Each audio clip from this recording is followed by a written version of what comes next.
ಈ ಮಧ್ಯದಲ್ಲಿ ವಿಪಕ್ಷ ನಾಯಕ ಆರ್ ಅಶೋಕ್ ಅವರು ಟ್ವೀಟ್ ಮಾಡಿದ್ದಾರೆ. ಇದು ಒನ್ಸ್ ಅಗೇನ್ ಮತ್ತೆ ಹಿಂದಿನ ಸ್ಟೋರಿಗೆ ಹೋದಂಗೆ ಯತೀಂದ್ರ ಸಿದ್ದರಾಮಯ್ಯನವರ ಸ್ಟೇಟ್ಮೆಂಟಿಗೆ ಸಂಬಂಧಿಸಿದಂತೆ ಎಲ್ಲರಿಗೂ ನೋಟಿಸ್ ಕೊಡ್ತೀರಿ, ಕೊಡಿ ಇವರಿಗೆ ನೋಟಿಸು ಅನ್ನೋ ಥರದ ಟಾಂಟ್ ಅದು ಡಿ ಕೆ ಶಿವಕುಮಾರ್ ಅವರಿಗೆ ಟಾಂಟ್ ಮಾಡ್ತಾ ಇರೋದು.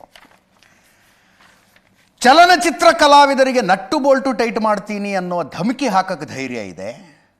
ಇದು ಆರ್ ಅಶೋಕ್ ಅವರ ಟ್ವೀಟ್ ನಾನು ಓದ್ತಾ ಇರೋದು. ಶಾಸಕರಿಗೆ ತಗ್ಗಿ ಬಗ್ಗಿ ನಡಿಬೇಕು ಅಂತ ಧಮಕಿ ಹಾಕೋ ಧೈರ್ಯ ಇದೆ. ಕಾರ್ಯಕರ್ತರಿಗೆ ನಿಮ್ಮ ಛತ್ರಿ ಬುದ್ಧಿ ಗೊತ್ತು ಅಂತ ಆವಾಜ್ ಹಾಕೋಕೆ ಧೈರ್ಯ ಇದೆ. ಆದರೆ ಕೆಪಿಸಿಸಿ ಅಧ್ಯಕ್ಷರಾಗಿ ಅಂದರೆ ಡಿ ಕೆ ಶಿವಕುಮಾರ್ ಅವರೇ ಕೆಪಿಸಿಸಿ ಅಧ್ಯಕ್ಷರಾಗಿ ಸಿಎಂ ಸಿದ್ದರಾಮಯ್ಯ ಅವರ ಪುತ್ರ ಯತೀಂದ್ರ ಅವರಿಗೆ ಒಂದು ನೋಟಿಸ್ ಕೊಡೋ ಧೈರ್ಯನೂ ಇಲ್ಲವಾ? ಎಲ್ಲದಕ್ಕೂ ಡೆಲ್ಲಿ ಹೈಕಮಾಂಡ್ ಕಡೆ ಮುಖ ಮಾಡುವ ನೀವು ನಾಳೆ ಅಪ್ಪಿತಪ್ಪಿ ಸಿಎಂ ಆದರೆ ರಾಜ್ಯವನ್ನು ಹೇಗೆ ಮುನ್ನಡೆಸುತ್ತೀರಿ? ದಿವಂಗತ ಡಾಕ್ಟರ್ ಮನಮೋಹನ್ ಸಿಂಗ್ ಅವರು ಪ್ರಧಾನಮಂತ್ರಿಯಾಗಿದ್ದರೂ ಸೋನಿಯಾ ಗಾಂಧಿ ಅವರೇ ತಮ್ಮ ಕೈಯಲ್ಲಿ ಕೀಲಿ ಇಟ್ಟುಕೊಂಡಿದ್ದರಂತೆ. ಅಕಸ್ಮಾತ್ ತಾವು ಮುಖ್ಯಮಂತ್ರಿಯಾದರೂ ಸಿದ್ದರಾಮಯ್ಯನವರೇ ಸೂಪರ್ ಸಿಎಂ ಆಗಿ ಉಳಿಯುವುದರಲ್ಲಿ ಯಾವುದೇ ಅನುಮಾನ ಇಲ್ಲ. ತಮ್ಮಂತಹ ದುರ್ಬಲ ನಾಯಕರು ರಾಜ್ಯದ ಮುಖ್ಯಮಂತ್ರಿ ಆದರೆ ಕನ್ನಡಿಗರಿಗೆ ಏನು ಪ್ರಯೋಜನ ಅಂತ. ಅಂದರೆ ಮೆಂಟಲಿ ಇವರು ಪ್ರಿಪೇರ್ ಆಗಿಬಿಟ್ಟಿದ್ದಾರೆ ಅನ್ಸುತ್ತೆ ಬಿ ಜೆ ಪಿಯವರು. D K Shivakumar C M ಆಗಿಬಿಡ್ತಾರೆ ಅಂತ, ಈಗಾಗಲೇ ಸಿ ಎಂ ಆದರೆ ಏನು ಅನ್ನೋ ಚಿಂತೆ ಶುರುವಾಗಿದೆ. ಈ ಮಧ್ಯದಲ್ಲಿ ಇನ್ನೊಂದು ಇಂಟ್ರೆಸ್ಟಿಂಗ್ ಬೆಳವಣಿಗೆ ನೋಡಿ. ಯತೀಂದ್ರ ಸಿದ್ದರಾಮಯ್ಯನವರ ಸ್ಟೇಟ್ಮೆಂಟಿನ ಪರಿಣಾಮ ಡಿ ಕೆ ಶಿವಕುಮಾರ್ ಪಾಳೆಯದ ಮೇಲೇನಾಯಿತು, ಹೈಕಮಾಂಡ್ ಮೇಲೇನಾಯಿತು ಅಂತ ಚರ್ಚೆ ಮಾಡಿದ್ದೀವಿ. ಬ್ರೇಕ್ಗಿಂತ ಮುಂಚೆ ಸಿದ್ದರಾಮಯ್ಯನವರ ಆಪ್ತ ವಲಯದ ಮೇಲೆ ಏನಾಗಿದೆ ಅನ್ನೋದನ್ನು ಹೇಳಿದ್ವಿ ನಾವು. ಸತೀಶ್ ಜಾರಕಿಹೊಳಿ ನಮ್ಮ ತಂದೆಯ ಉತ್ತರಾಧಿಕಾರಿ ಅನ್ನುವ ಅರ್ಥದಲ್ಲಿ ಡಾಕ್ಟರ್ ಯತೀಂದ್ರ ಅವರು ಮಾತಾಡಿದಾಗ ರಾಜೇಂದ್ರ ಅವರು ಹೇಳಿದ್ರು, ಕೆ ಎನ್ ರಾಜಣ್ಣ ಅವರ ಪುತ್ರ ವಿಧಾನ ಪರಿಷತ್ ಸದಸ್ಯ ರಾಜೇಂದ್ರ ಅವರು ಹೇಳಿದ್ರು, ಸತೀಶ್ ಜಾರಕಿಹೊಳಿ ಅವರು ಸಿ ಎಂ ಆದರೆ ನಮಗೂ ಸಂತೋಷ ಅಂದರು ಅವರು.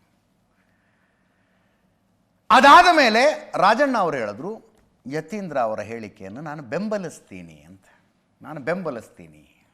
ಅಂತಂದರು. First of all, Satish Jarkiholi ಸಿದ್ದರಾಮಯ್ಯನವರ ಉತ್ತರಾಧಿಕಾರಿ ಅನ್ನುವುದು ಡಾಕ್ಟರ್ ಪರಮೇಶ್ವರ್ಗೆ ಬೇಜಾರಾಗುವಂಥ ಹೇಳಿಕೆ, ಸಿಟ್ಟು ತರಿಸುವಂಥ ಹೇಳಿಕೆ.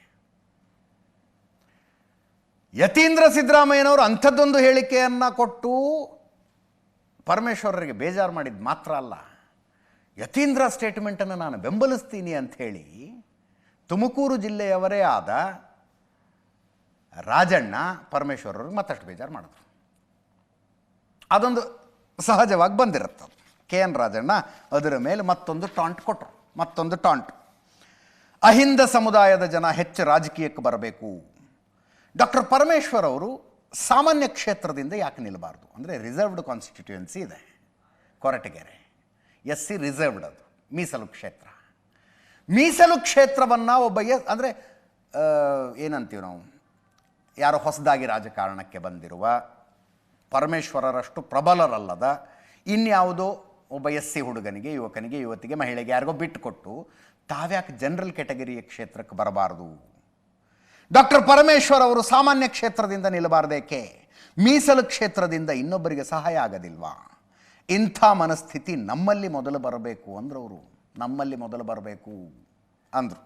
ಅದಕ್ಕೆ ಪರಮೇಶ್ವರ್ ರಿಯಾಕ್ಷನ್ ಭಾಳ ಚೆನ್ನಾಗಿದೆ. 20 ವರ್ಷ ಮಧುಗಿರಿಯಲ್ಲೇ ಸ್ಪರ್ಧೆ ಮಾಡ್ತಿದ್ದೆ ನಾನು. ಕೊರಟಗೆರೆ ಮೀಸಲು ಕ್ಷೇತ್ರ ಆದಮೇಲೆ ಕೊರಟಗೆರೆಗೆ ಬಂದೆ. ST ಸಮುದಾಯದ ರಾಜಣ್ಣ ಮಧುಗಿರಿ ಕ್ಷೇತ್ರದಲ್ಲಿ ನಿಂತು ಗೆದ್ದರು. ಈಗಲೂ ನನಗೆ ಮಧುಗಿರಿಯಲ್ಲಿ ಅಭಿಮಾನಿಗಳಿದ್ದಾರೆ, ನಾನು ಮಧುಗಿರಿಯಲ್ಲೂ ಸ್ಪರ್ಧಿಸಬಹುದು. ರಾಜಣ್ಣ ಕೊಟ್ಟ ಸಲಹೆ ಒಳ್ಳೆಯದು, ಅವ್ರ ಜೊತೆಗೆ ಮಾತಾಡ್ತೀನಿ ಅಂದರು. ಕೇಳಿಸ್ಕೊಳ್ಳಿ ಒಮ್ಮೆ.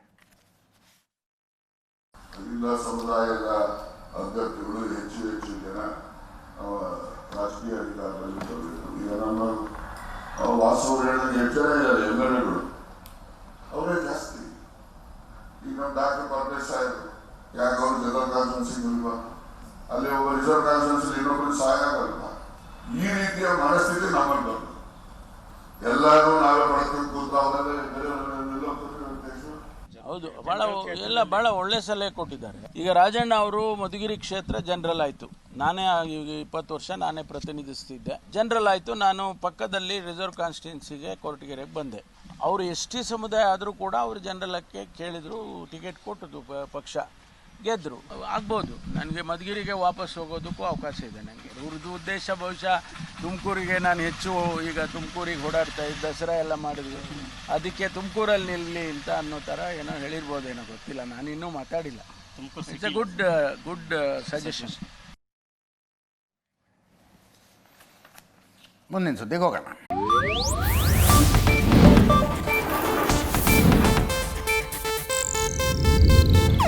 ಇದು ಏಷ್ಯಾನೆಟ್ ನ್ಯೂಸ್ ನೆಟ್ವರ್ಕ್ ಪ್ರಸ್ತುತಿ.